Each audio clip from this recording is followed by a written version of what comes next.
છોટાઉદેપુર જિલ્લામાં તેમજ મધ્ય ગુજરાતના જીન માલિકો અને સીસીઆઈ વચ્ચે કપાસના પિલાણની શરતોને લઈને જીન માલિકોએ ટેન્ડર ના ભર્યા।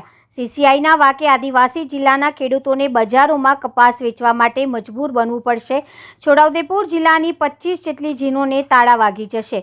છોટાઉદેપુર જિલ્લાની બોડેલી, નસવાડી, સંખેડા, પાવી, જેતપુર એપીએમસીને સેસ ફીની આવકમાં મોટું નુકસાન થશે। જ્યારે સીસીઆઈના અધિકારીઓ દ્વારા બનાવવામાં આવેલ નિયમોને લઈને જીન માલિકોને પેલાણ માટે તૈયારીના દર્શાવીને MOU ન થતાં કપાસની ખરીદી થઈ શકશે નહીં।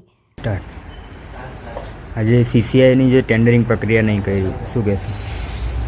એમાં એવું છે કે બધી જ જવાબદારીઓ જીનવાળાને સુપ્રત કરે છે। એ લોકો કપાસમાંથી જે રૂ નીકળવું જોઈએ એટલે રૂ આટલા ટકા તમારે ભરપાઈ કરવાની, કપાસિયામાં ઘટ નહીં, આટલો 1% ઘટ પડવી જોઈએ, એ બધી કન્ડિશનો છે। હવે દર વર્ષે એ લોકો ઉતારો વધારતા જાય છે।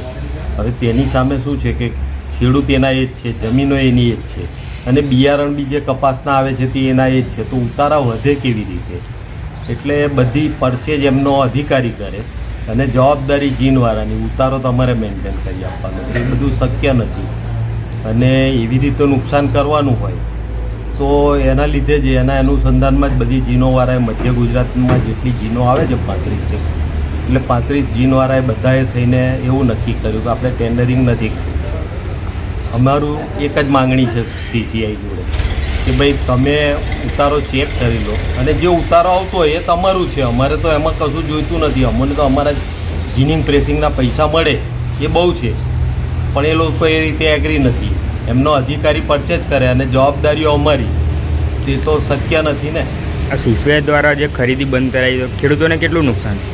આમાં ખેડૂતોને બહુ નુકસાન જવાનું, કારણ કે આજની પરિસ્થિતિમાં બજાર ભાવ, રૂના બજાર ભાવ બહુ નીચા છે, અને સપોર્ટ પ્રાઇસ સરકારે બહુ જ સારી બાંધી છે, 8110 રૂપિયા, એટલે આપણા ત્યાં એ પડશે લગભગ 8060 રૂપિયા।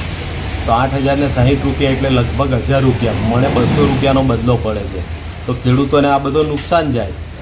હવે આ ટોટલી સીસીઆઈ ખેડૂતોનું ધ્યાન નથી રાખતી, અને અમારે જે જીનિંગ પ્રેસિંગના રેટ મળવા જોઈએ તે બી અમોને ઓછા આપે છે બીજા રાજ્યો કરતાં, એટલે ખરેખર તો અન્યાય થાય છે ગુજરાત જોડે। શું નામ? અંજકુમાર સિયારામ શાહ, મધ્ય ગુજરાત જીનિંગ એસોસિએશન ચેરમેન।